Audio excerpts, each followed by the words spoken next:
Sliding into a bunker on hard turf is usually the quickest way to ruin a perfectly good afternoon, but that is exactly where these pads come into play. When you first pull them on, the immediate sensation is how surprisingly light they feel. A lot of gear in this space ends up feeling like you are strapping 2 bricks to your legs, but these manage to stay low profile while still offering a serious amount of coverage. The secret seems to be that dual-layered padding. It has this contouring effect that actually hugs the knee rather than just sitting on top of it, which makes a massive difference when you are constantly dropping down and popping back up. The material itself is a synthetic rubber blend that feels tough enough to take a beating, yet it stays flexible enough that you aren't fighting against the fabric every time you take a step. What stands out, though, is the sleeve design.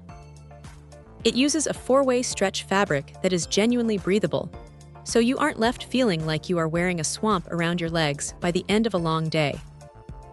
Now here is the thing about the straps.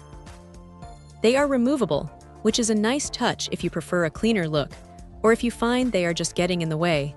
But honestly, keeping them on provides that extra bit of security that prevents the whole thing from sliding down during a frantic sprint.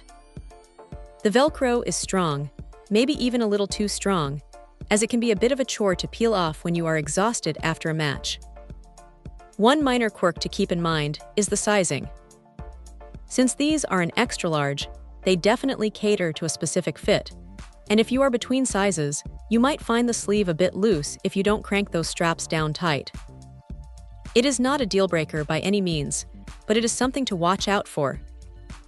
You can tell they put some thought into the ergonomics, because the back of the knee doesn't bunch up or pinch, which is usually the first place cheaper pads fail.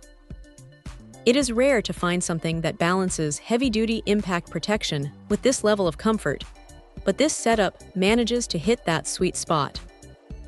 If you're tired of coming home with bruised knees and want something that feels like a second skin rather than a piece of heavy armor, these are definitely worth a look. They aren't perfect, but for the price and the level of mobility they offer, they are a solid piece of kit that will likely stay in the gear bag for a long time. Check out the video description for updated price. And thank you for watching this video.